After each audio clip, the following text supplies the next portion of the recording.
Hey up, and welcome to Bears Boldly Go.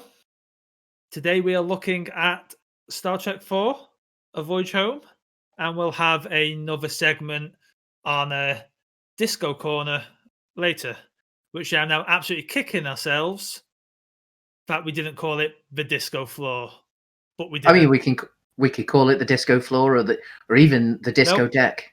we called it Disco Corner, and we're sleeping in the bed we made.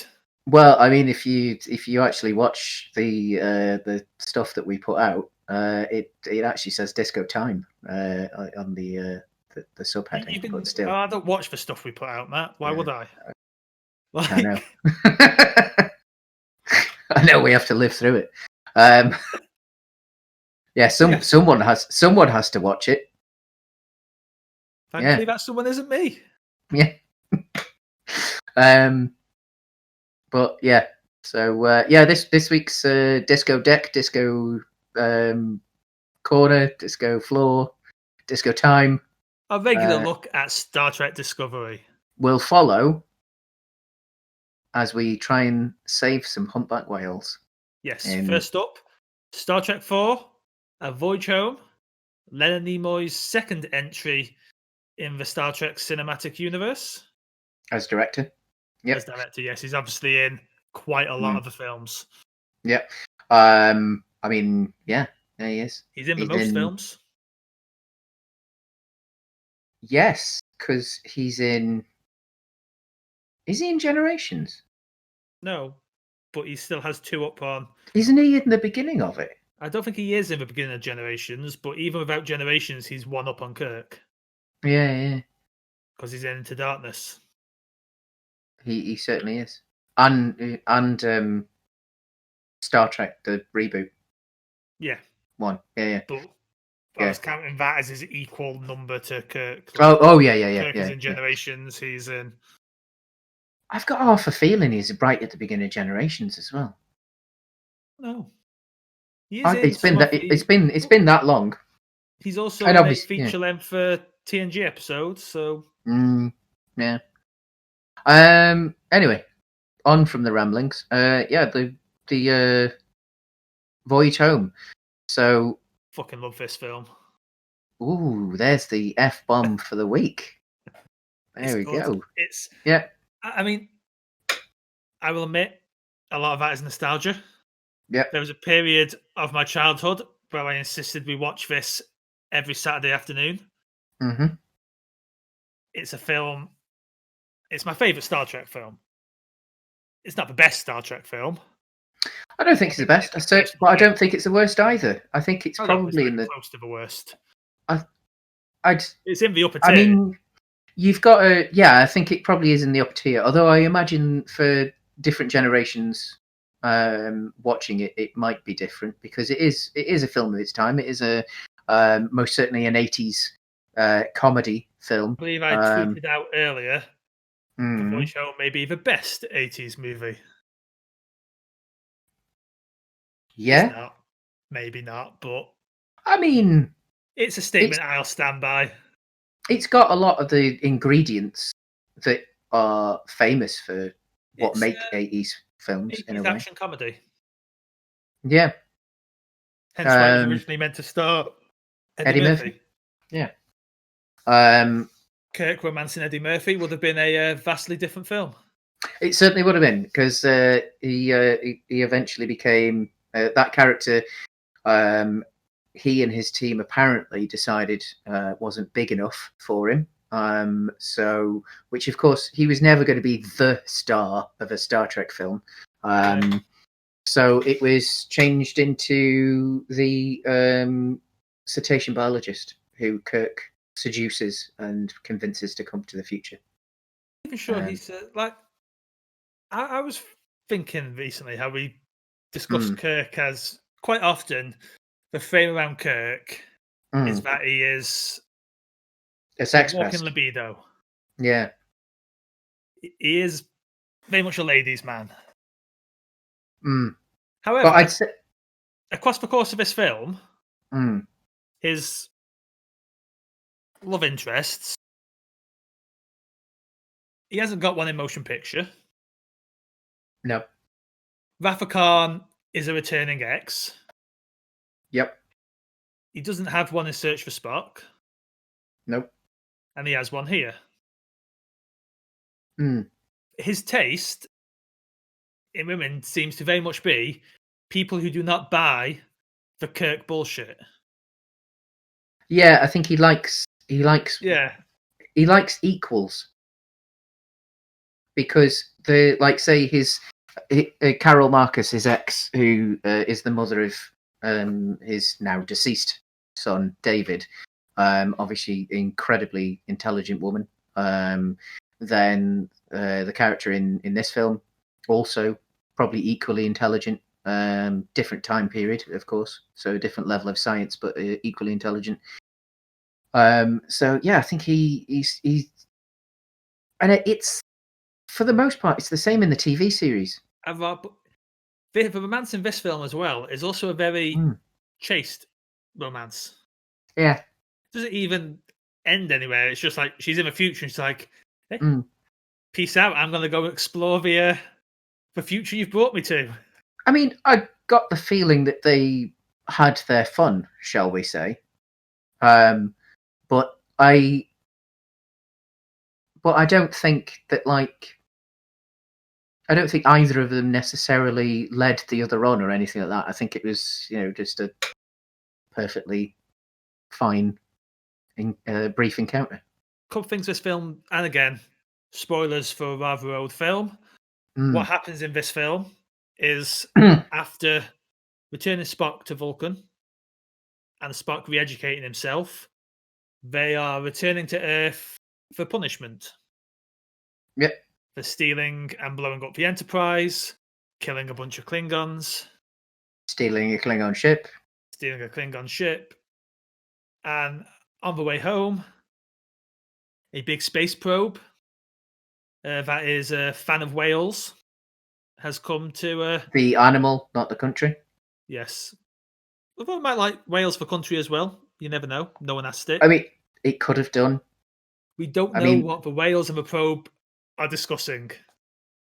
yeah, it could be how humans have named a country after them. Yeah, or they might be Yeah. particularly fond of Welsh rabbit. Yeah. We don't know these things.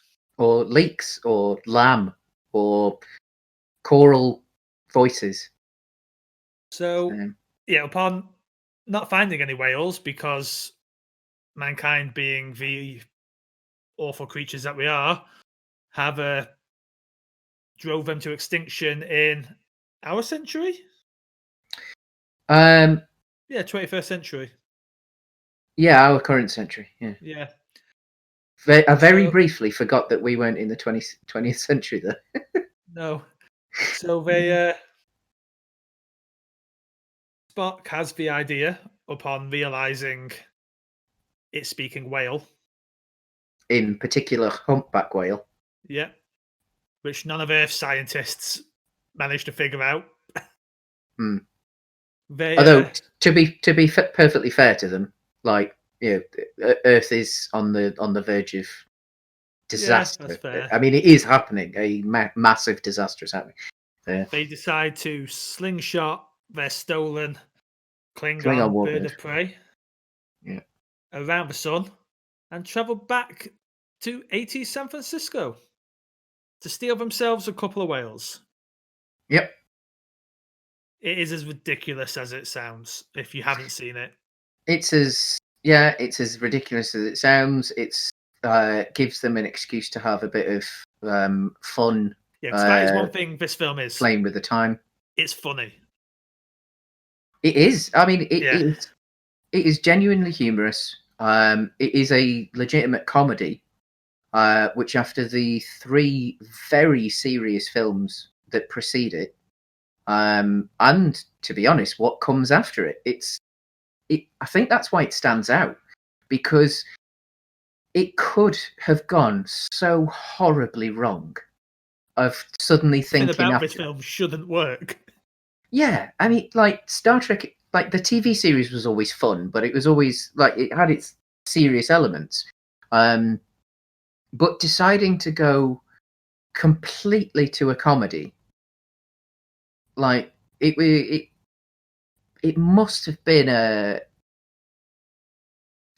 I would have loved to have seen the discussions behind the scenes of that. Of like, I know obviously it was partly, I mean, mainly because Eddie Murphy had expressed interest in being in a Star Trek film. So obviously, at a certain point when he pulled out, they had to go, all right, well, this is the script and we need to roll with it. But it must have been a daunting decision financially, especially once Eddie Murphy pulled out. Like, think, what do we do with this? Like, so, but it works. Yeah, And very again, well. I think it's a testament again to the quality, the actors. The subplot of Spock wrestling with the appropriate time to curse is quite enjoyable. Yes. Yeah, indeed. Yeah, a double dumbass on you. The scene where they're on the bus and Spock Vulcan nerf pitches for Punk, who's annoying everyone. Yeah, that's seared onto my memory through the years. I've watched it. It's one of the standout things because I mean it's one of those typically 80s films where not very much happens in a way. Like it is very much about the performances. It's very much about the individual scenes where like how do we get the humor out of this? How do the characters interact? I mean, my favorite 80s comedy, and if obviously like John Hughes being the king of 80s movies, my favorite 80s comedy and the favorite of John Hughes films is Ferris Bueller's Day Off, where really nothing happens.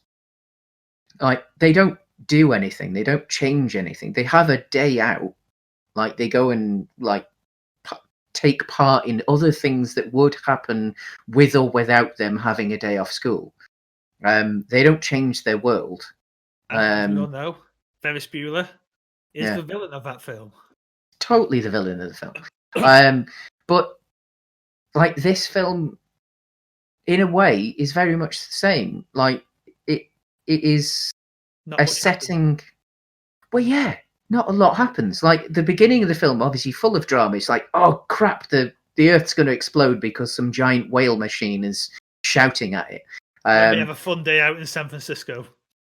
Yeah, where they drink beer that actually has alcohol in it, because obviously at that point, like, it is verging on the point where, at least in the Federation, they have synthahol. And then, yeah, it's only if you're a bit naughty do you have your Romulan ale. And then, and real food. So I've always loved Chekhov asking for directions to the nuclear vessels. Nuclear vessels in Alameda. It's a scene I loved as a kid. Yeah.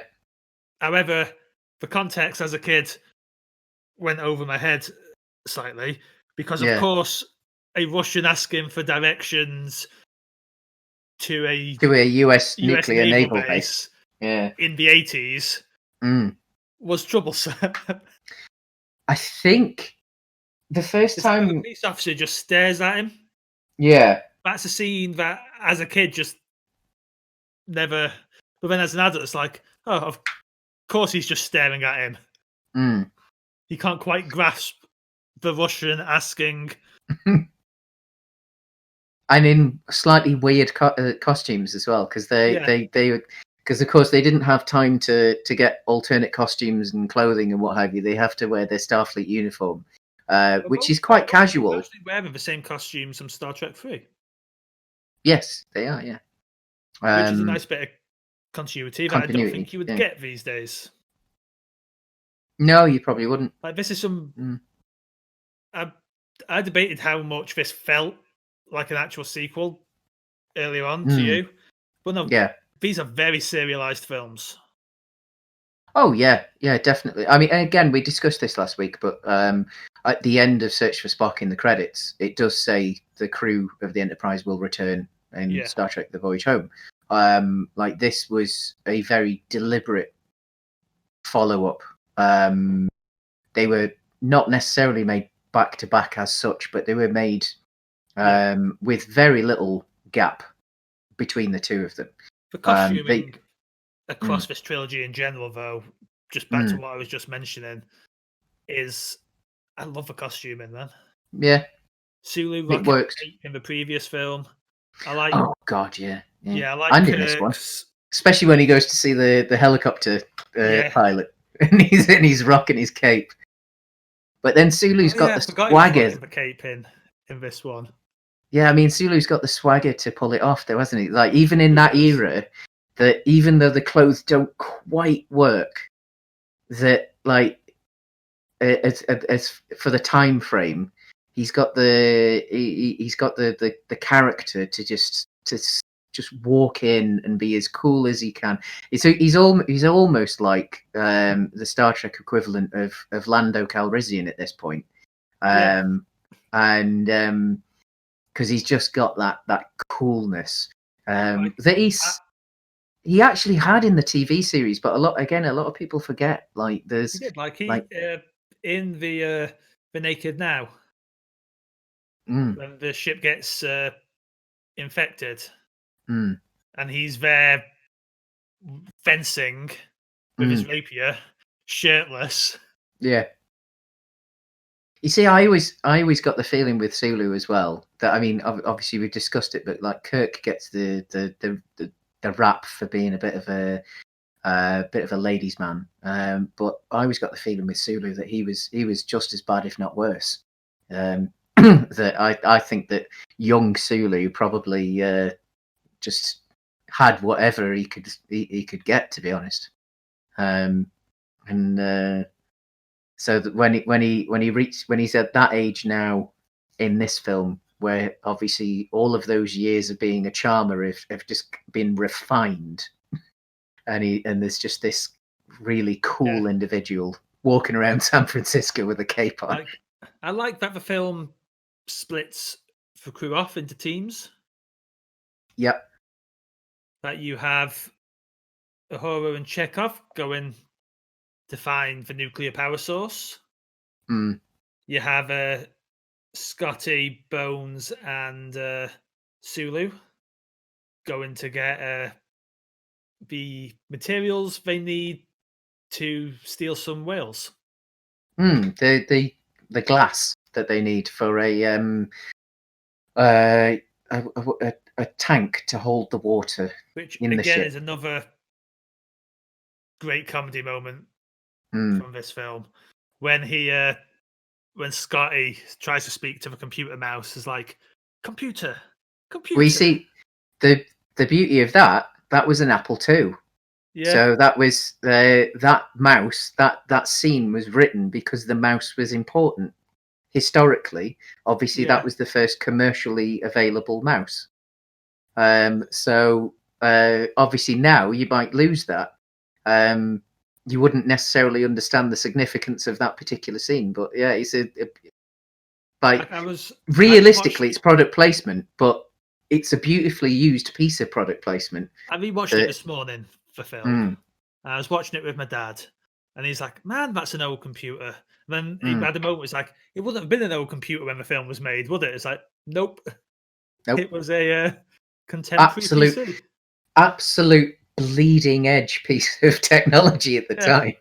So but the moment I do like here, and again, it's something I picked up on this watch, is when Scott is told, "No, use the keyboard," yeah, and he's a whiz. It's mm, not like he can't wrap his head. He's not stupid in the past. He's still yeah. Although I Scotty. think that although the form factor of keyboards would have changed by that point, because obviously it would have been like all Yeah, touch based and stuff. Um, Something like a keyboard has to exist in that time period, yeah.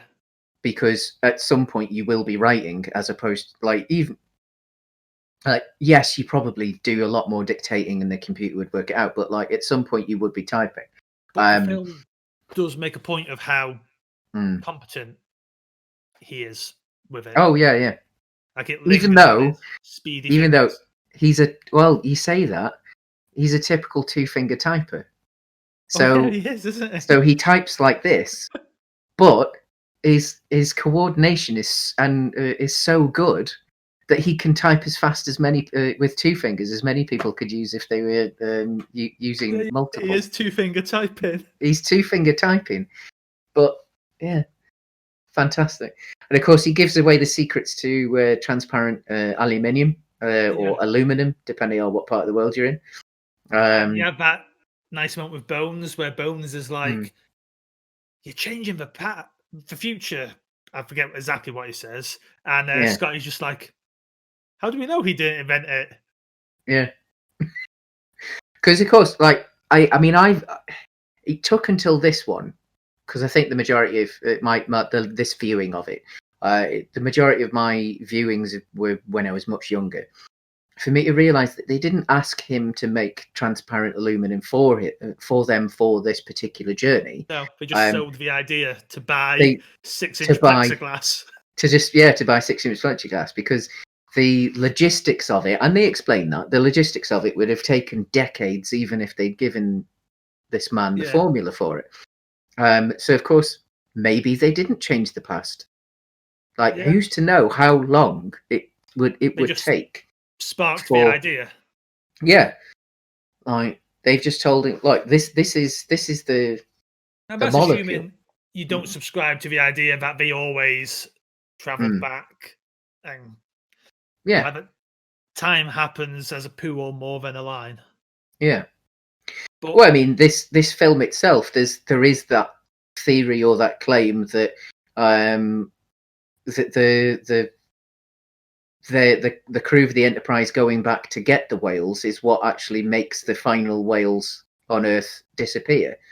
Because who's to say that those two wouldn't have gone off and successfully bred and kept the species alive? One thing I liked the idea of when watching it today was, obviously wasn't a thing in Star Trek canon when this film was made, but now we know there was a large time war of some kind, temporal war, and Starfleet and various other space nations had time travel agents. Yeah.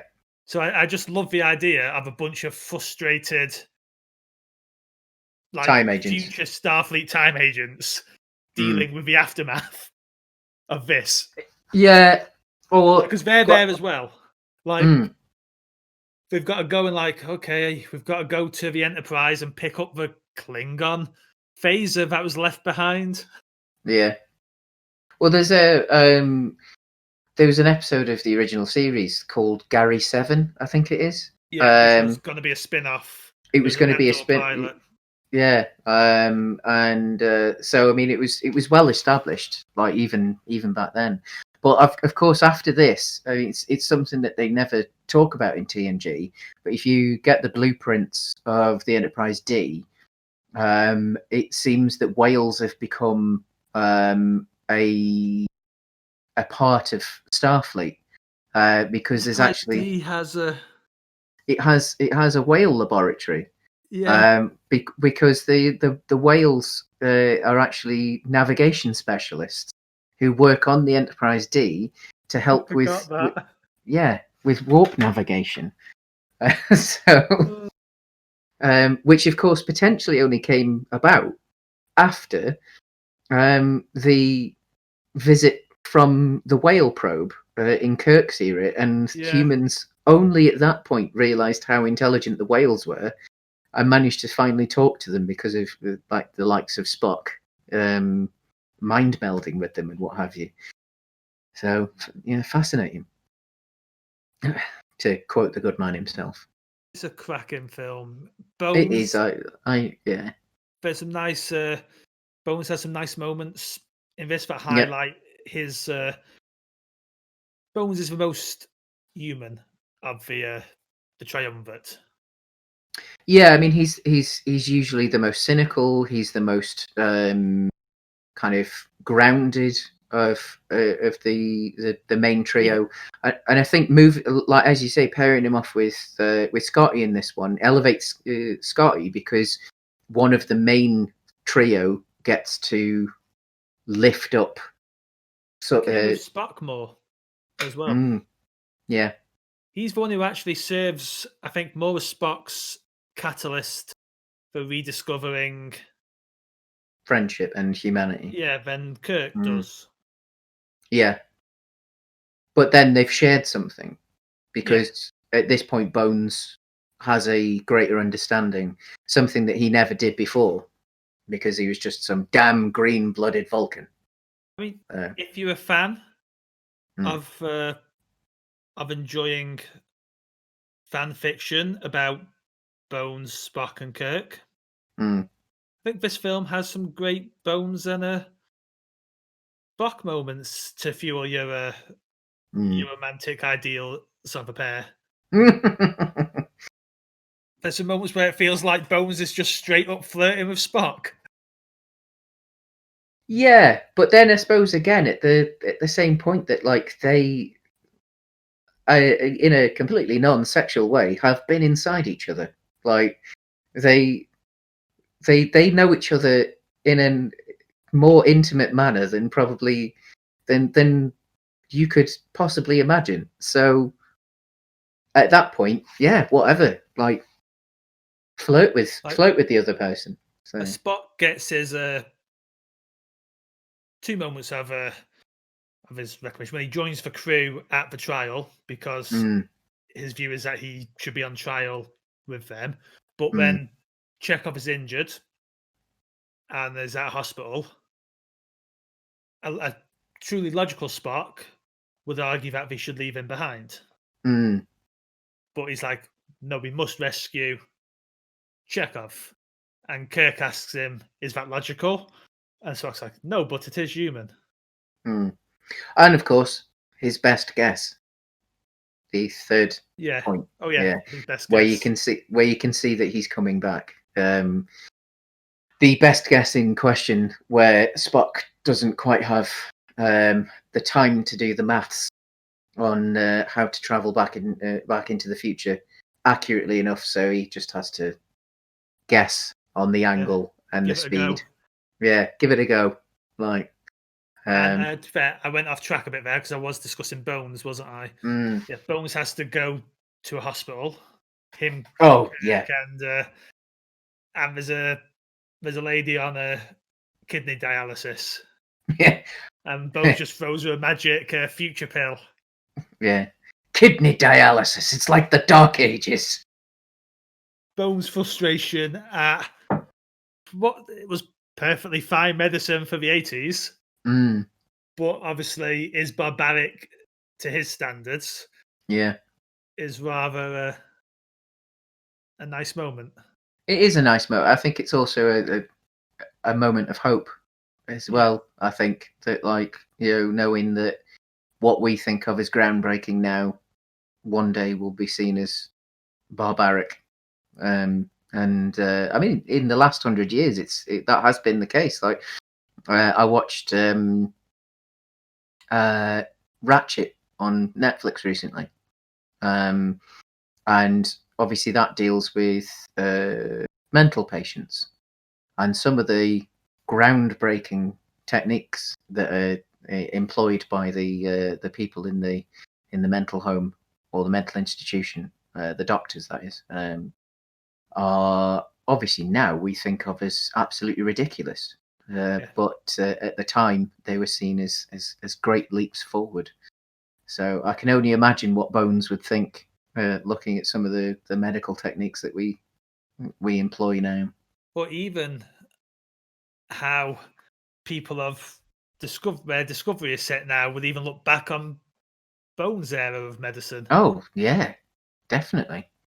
I mean, Bones' era of medicine and Bones' era's technology compared to where Discovery is set now would be, that really would be in the Dark Ages. So, but yeah, I think on the whole, just such a fun film. It does what it needs to do, doesn't it? You know what this franchise does it very well. been? Yeah, it does do it very well. You know what this franchise has been hard on? Go on. Miranda-class starships. I think there's one destroyed in all three of this trilogy. Well, because What are you going to do? you have one Chekhov, but you have one Khan steals in Yep. Wrath of Khan. You have the science vessel research. No, is that a Miranda? Might be the same. Well, Chekhov's with a science vessel, so it could be. Yeah, and then Yeah. the one that gets destroyed by the whale probe at the start of this film. Well, Still, they're obviously cheap to make.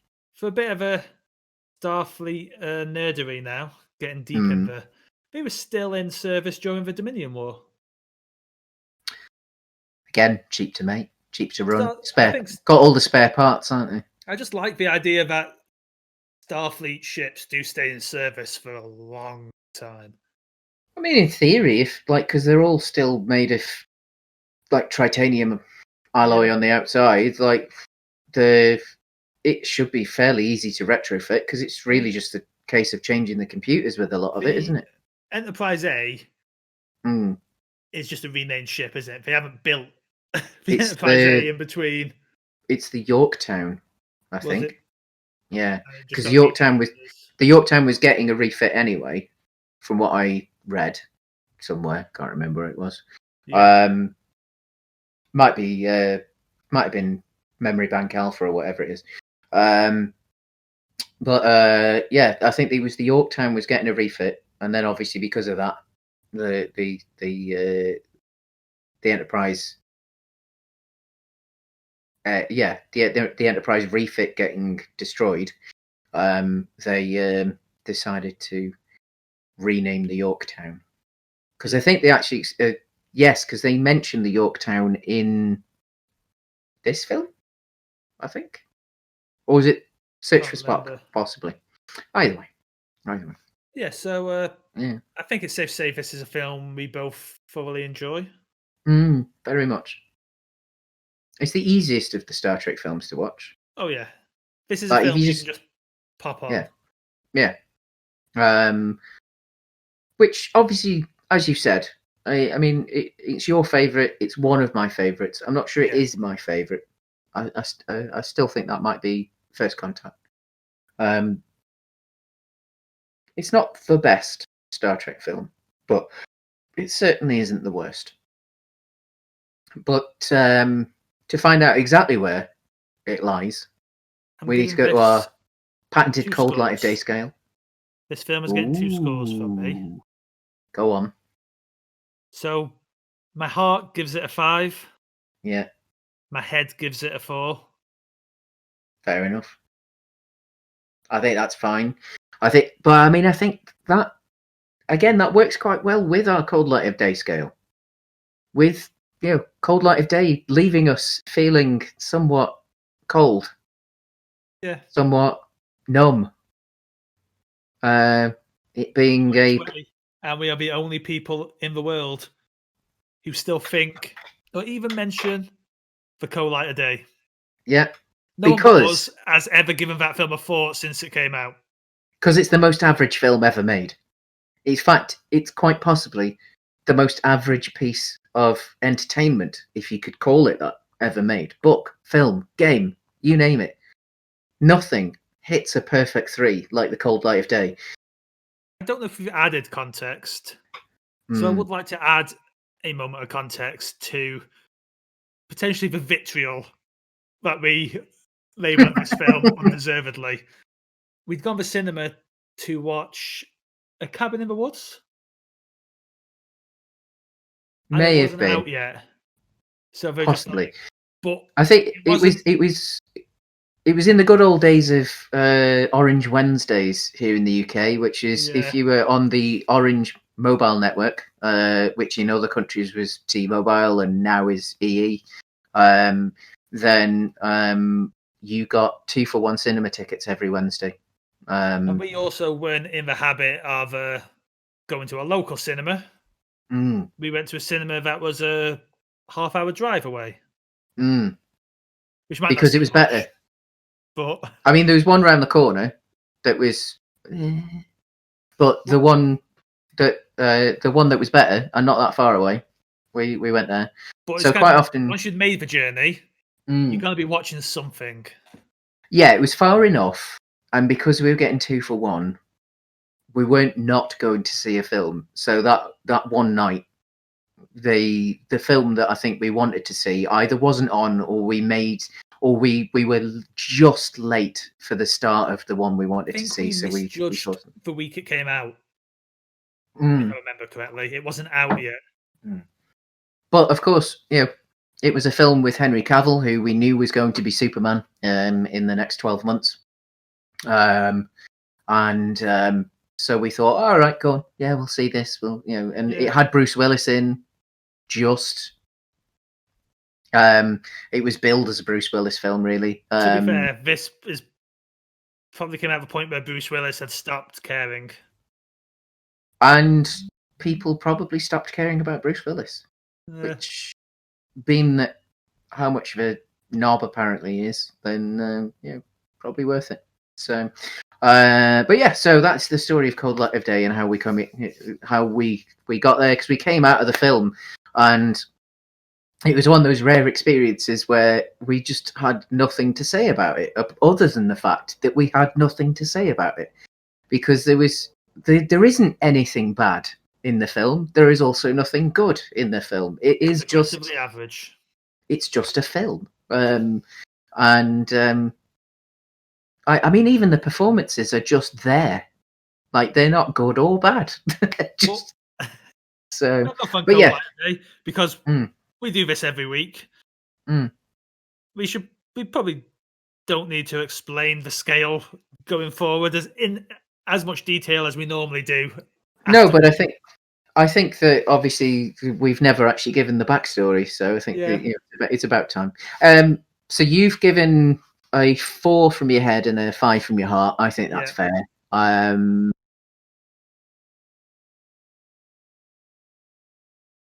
I think I'll do the same then. I'm gonna get I'm not gonna go to a 5 for my heart. I think a 4.5, like good, really strong 4.5, because it's something that if it's on, I can watch it. Well, as we all know, yeah, I don't deal in decimals. Yeah, I know you don't, but Only I do. Sith deal in decimals. Only Sith deal. Yeah, I mean, that's jumping to a completely different topic, which we may be talking about on January 1st. But yes, January 1st, or is it December 31st? Either way, when you film things out of order, it's confusing. Yeah, it is. But my head, I don't know. It's not quite a 4. I think it's a 3.8, something like that. Just round it up. No, I won't. No, I won't. If I have to combine my head and my heart, then obviously I'll go for a 4.2. So, which would make it currently the second best Star Trek film on our list. Even using a 10-point scale there, you're using a 100-point scale. Yeah, I know. I mean, I think haven't I used a 7.5 at some point? Yeah, I think you have. So doesn't that take it up to 1,000-point scale? Yeah. It pains me. Yeah, it pains me so. But yeah, so I think our aggregate scores, like combining head and heart, and taking some averages, I think that actually makes it our second best Star Trek film, or second highest scoring Star Trek film so far of the 4, just behind Wrath of Khan. Also, if anyone in the future who's watching this has travelled back and is wondering why we both have fairy lights behind us, it's Christmas. Nearly. It is December 5th. December is Christmas. Yeah. Suppose. It's the month of Christmas. I suppose if you're going to be very Germanic about it, because they celebrate the whole month in Germany or something like that, or it starts on December 8th or something like that. I feel like we celebrate the whole month here, to be fair. Yeah, well, I mean, especially this year, in the year of our Lord of the great week plague. 2020. Yes, that one. Yeah. I think everyone's. I mean, these, to be honest, in my flat, I've been up all year because it's nice ambient lighting that when I turn the main light off and it goes dark The and we're ones watching a behind film. me are for Christmas, and Yeah, there is a reindeer right nice, there. cool. But yeah, so it's in the Christmas season, and the final episode of this, when we discuss the undiscovered country, is going to go live on Christmas Day. So if you have nothing better to do on Christmas Day, and you don't want to watch the same old repeats, then watch us talking about one of the same old repeats for undiscovered country. But for So, something new, Disco Corner, Disco Corner, Disco Time, Disco Deck. the Disco Floor. Indeed. All Um, perfectly usable names. exactly. Probably a short Yeah. one this week because we're caught up and only discussing one episode, Yeah. which is episode 8. It is. He's got himself some There disco we go. lights, I'm guessing, and he's trying to turn them on. Yeah, I've just got them on a alternating pattern. I can see no difference. Oh, I do now. Yeah. Yeah. Yeah. I can't remember the name of this episode. Sanctuary. Yep. They go back to Buck's homeworld. Mm-hmm. That is so it seems most of the galaxy in this future is run by the Mafia. Yep. Well, an The advanced space mapping. Yeah. an advanced version of the Orion crime syndicate, isn't it? Yeah. An evolved, bigger version of that. I'd say so. Yeah. And you get them asking the Admiral if he can go and help Buck, and he agrees, but only in an observatory manner. Mm. And I think it backs him into this wonderful corner that I really enjoyed watching. Like, because they make the villain is villainous, right? Like, she's evil. Yeah. There's not really a lot of grey areas there. No, I mean when you're first properly introduced to her, she kills her nephew. Yeah. Very quickly. And she's bombarding a planet. To teach them a lesson as much as anything else. Yeah, and she wants Rin, one of the people who was saved in a previous episode from one of their mining colonies, back because he has some information she wants. Yeah. So it backs discovering to this corner that they've been told they can only observe, but Federation ideals that they at least expose will be intervening at this stage. But only once the villain has started to. Yes. Yes. So when she started firing on the planet. they'd never fire first. They'd always attempt to parry the blow, I suppose. So to take the bullet for someone. I also utterly loved how Tilly's demeanor completely shifted. There's a confidence, yeah, but it still feels like Tilly. Oh yeah, it's still Tilly. She's just there's a level of belief in herself. Yeah, that was wonderful. Like her behavior has changed to match the role she's taken on. But then I think that there's sometimes a fine line between humor and what might become seen as arrogance. And when Tilly, when said character that the villain is after comes to see Captain Saru, and she says to him, you refer to him as as captain, Yeah. or something like that. Like she Give him the respect totally, his position yeah, deserves. yeah. And it's very much an extension of her humor, of the sarcasm that she would use with other people, of the way that Yeah. like she would probably go like roll her eyes at something that Stamets would say or something like that. And so it was so nicely written and of course wonderfully delivered. Like I'm quite looking forward to seeing where they go, because I think the actress is going to really get to The have some fun with this. other moment I thought really showed it off was early on when Stamets delivering the report of what him and what's their name? Adira? Idea, yeah. Yeah. Adira had come up with. Mm, And again, Saru's there as well. mm, But because Tilly is the science specialist, yeah. she takes the lead, and she is, when they're delivering the report, she is Mm, commanding in her presence. yeah. Even though Saru himself is a bit of a science specialist Yeah, as well, but obviously he's stepping up very nicely as a captain. yeah, And there's a beautiful element in this episode as well, where he's trying to find his equivalent of engage. yeah. So Um, that moment yeah, running through this episode is so yeah, good.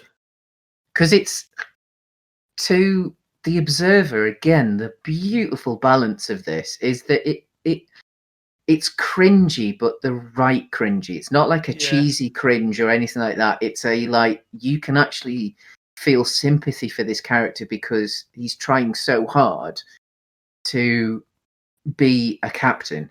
it's the first one he uses on the deck, and Mm. everyone just kind of looks around at Yeah, themselves. which again, I mean, is a lovely nod to how well the character is respected at this point, Yeah, because because it's not a they question of his they command or his order. yeah, It's just what's that? what? But the fact that they feel free enough that they can make that reaction, Yeah, um, and yet at the same time have the respect to not verbalize and just get on with it. They know what he's trying to do, and they're not going to make it hard for him. pilot It's gets her mojo back as well. yeah, and how? Yeah.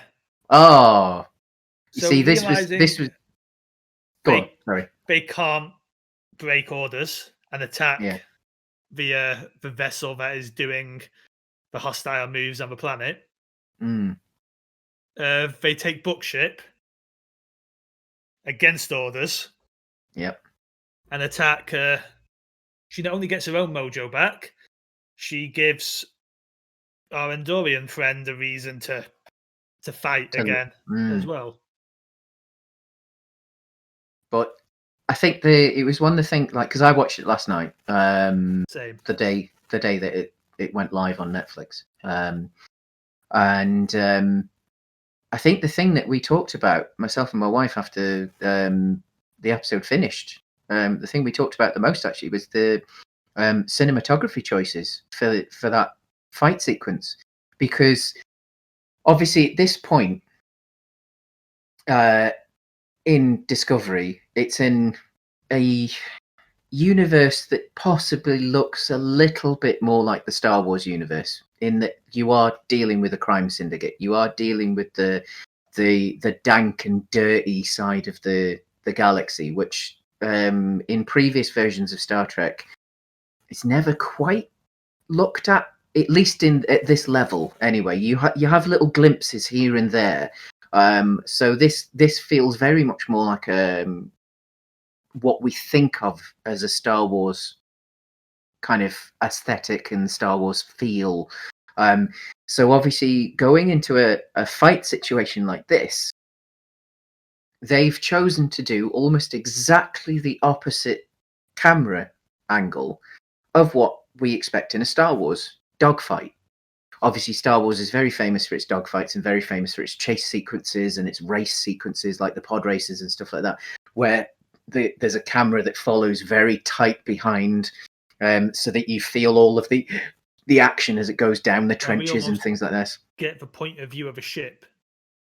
Yeah. Well, this is the opposite way. Yeah. So you're looking directly at the at the pilot. Sorry, yeah. Right. In this, you're looking at the pilot because it isn't really about the fight. It's about the pilot that's in the fight.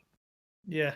And so that serves two purposes. It serves to make her the focal point of the sequence, but it also differentiates itself from what we probably now expect from space battles because of Star Wars. So no one can claim that this riffs off Star Wars space battles. This is very much its own thing. You have that wonderful character beat later on as well, where the Andorian Rin is kind of getting included in the mess hall. Yeah. As if he's becoming part of the crew through these actions. And it's nice because, like, the other characters aren't shunning him. Like, when it's a fairly short sequence, but like he's excising himself. Yeah, he's removing himself from, because they're talking about him, but they're not like ignoring him. They've already realized that he isn't quite ready himself yet to come and sit at their table, as opposed to the other way around. Which is lovely, and I think again it just really, and it's Tilly who makes that step forward and goes and sits with him, which obviously is part of her new job as a leader of the crew. Mirrored to the fact that she was the one who snapped at him, rightfully so. Yeah, snapped at him at the start of the episode. She's the one to try and join that bridge. At the end, we get a lot of backstory of the book here. Yep. Well, the planet he's from, his brother. Yep.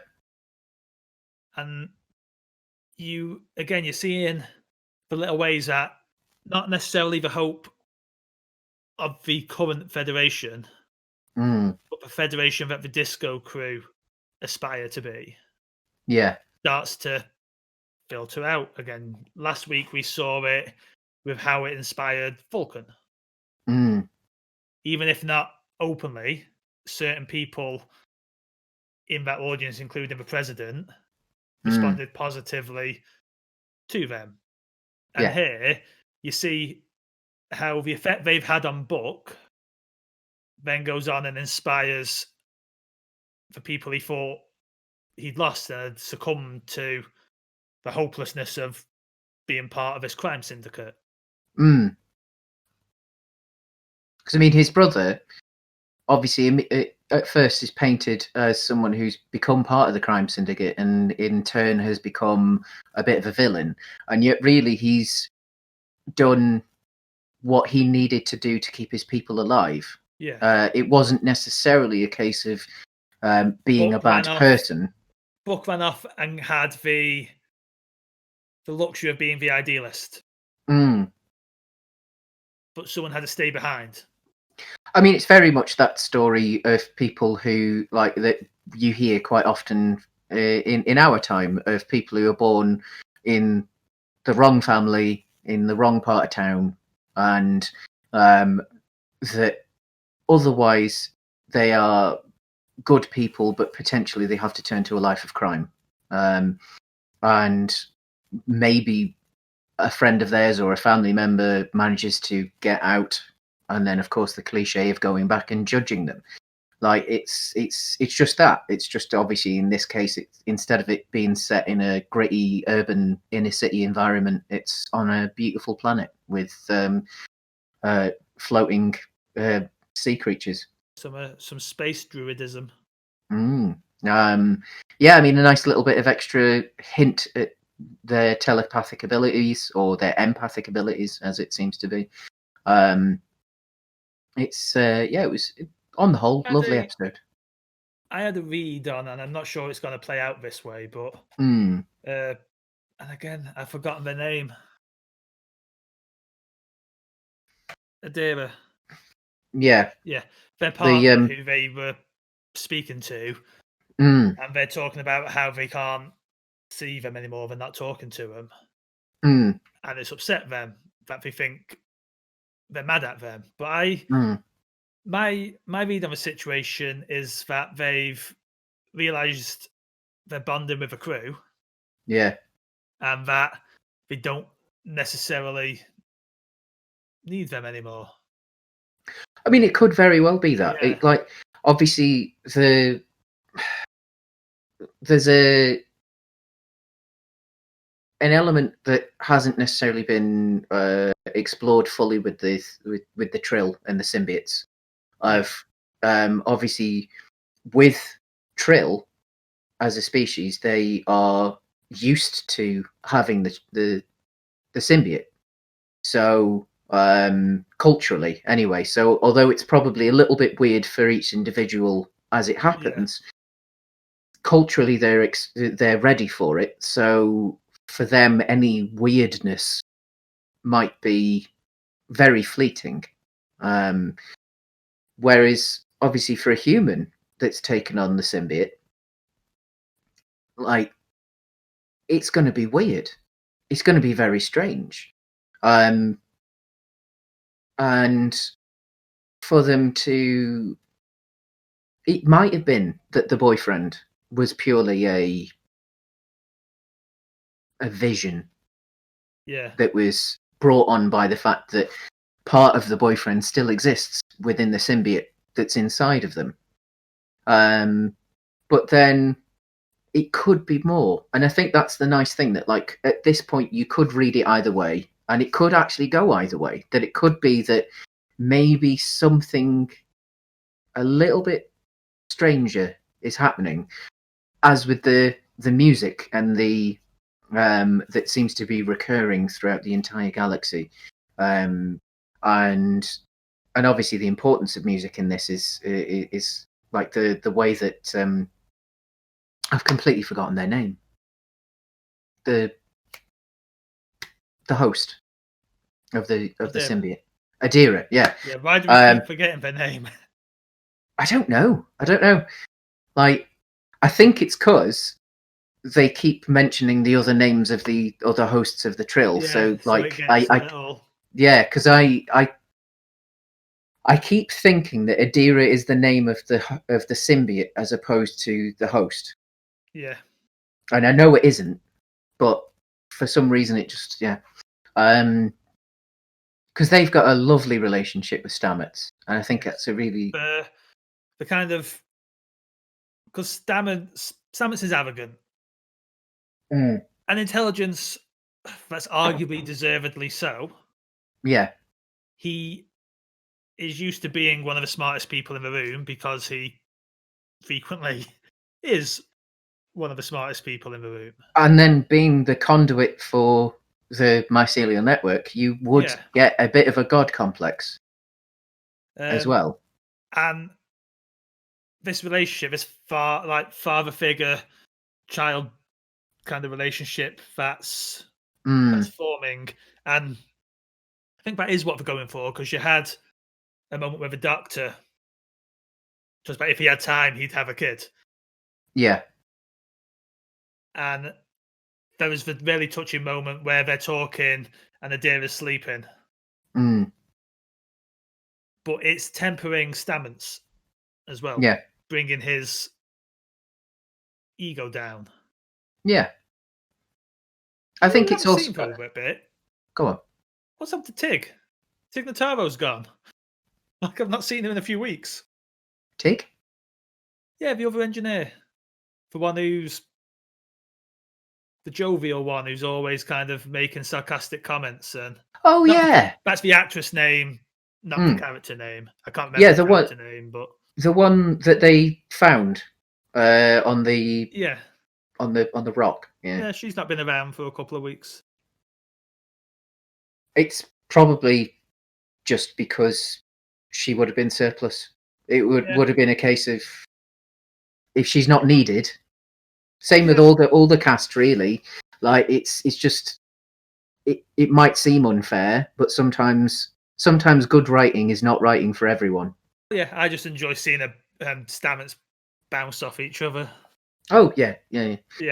But then she could have been reassigned to the Starfleet hub, because God knows what that brain would think of all of that future technology. She's probably lost in a Jeffries tube somewhere. We got some more advancement on the Philippa arc as well. She's seemingly dying, but we don't know why yet. And seems to be phasing out of like when they were doing those tests, like they when I saw that in the trailer, I thought that's what was happening. Like she was made out of the same material as, but I think that's just what they were using to scan her going haywire. Going haywire, yeah. Could have been. It's a good episode. Yeah, I mean, it did quite a lot, really. Now we've just talked about it, like, because it didn't feel as dense as that. It felt very easy to watch. Like where we didn't have to focus on, and I don't mind Michael Turmoil, but it was an episode that did more for the rest of the cast. Yeah, like definitely. Michael's story even was more about serving Buck's story. Do we think Buck's going to put on a uniform? Eventually. It does feel like he's getting to the point where he thinks he might want to join Starfleet. Or at least the Starfleet that Discovery represents. Yeah. Or he maybe wants to help the rest of Starfleet become the Starfleet that Discovery represents. Yeah. So, and I wonder if he's named that way as a little nod to Firefly. I don't know. That he's maybe one day he becomes a shepherd. So I mean, isn't he a shepherd already? Of a sort, yeah. But I mean, with that empathy and things, he could shepherd people into the Federation. That's like so. I mean, obviously, I know they're completely different universes, but like it might be that someone behind the scenes has a bit of a soft spot for all of this action as well. We did learn where the burn originated from, which is a nebula with a Federation ship at its center, sending out a distress signal. Yeah. So yeah, I very much like Star Trek Discovery still.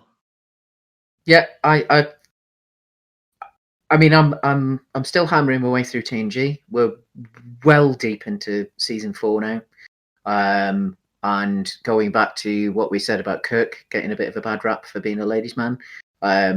I'd forgotten how much of a absolute rat Riker was. Like literally can't keep it in his pants. It's almost like he just wears a shirt. He's like. So he's like only a shirt just so he's ready. Like nothing below the waist. It was last week or the week before we discussed cleaning the job of cleaning the holodeck after Riker.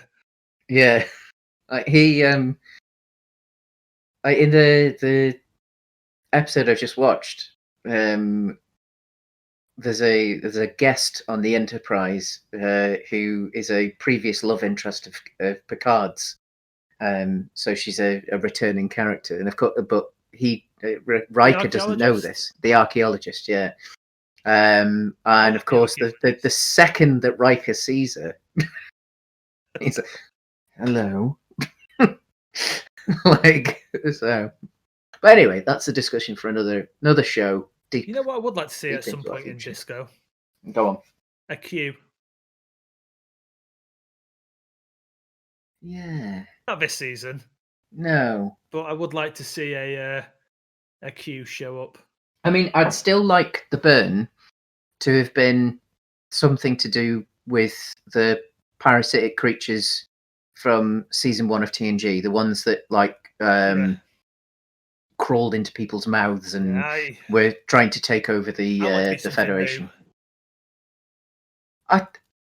I'd be happy if it was something new, but I think the fact that they were only really in one episode and they were alluded to in one other, and then nothing happens after that. because they were I was replaced never with the Borg. I was never keen on that. The episodes you're talking about, though, so that's probably They're why one I'm of the never. ones. The second one where they are actually revealed is one of the ones that Yeah, sticks out to me as from seeing it the very first time, because it terrified me.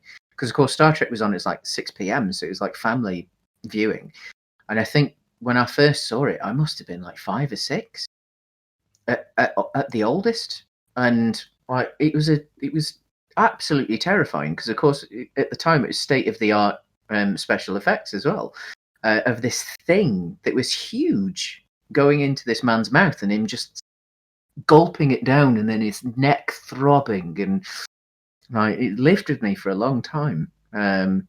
I even had similar nightmares about it. I remember them as a kid. But yes, I wouldn't mind if it was them. I think I think that would be a nice circle back. But yeah, it'd probably be something new. So, on that note, I think we're probably done for the week. Another wonderful, wonderful episode of Disco. I think we were actually talking before we started filming how crazy it is that at the moment we've got both Star Trek and Star Wars delivering yes, outstanding television every single week at the moment. I'm not actually watching Mandalorian myself. I am. This year is my marathon of Star Trek, trying to watch all of the Star Trek. Next year, I will do the same for Star Wars once Star Trek is finished.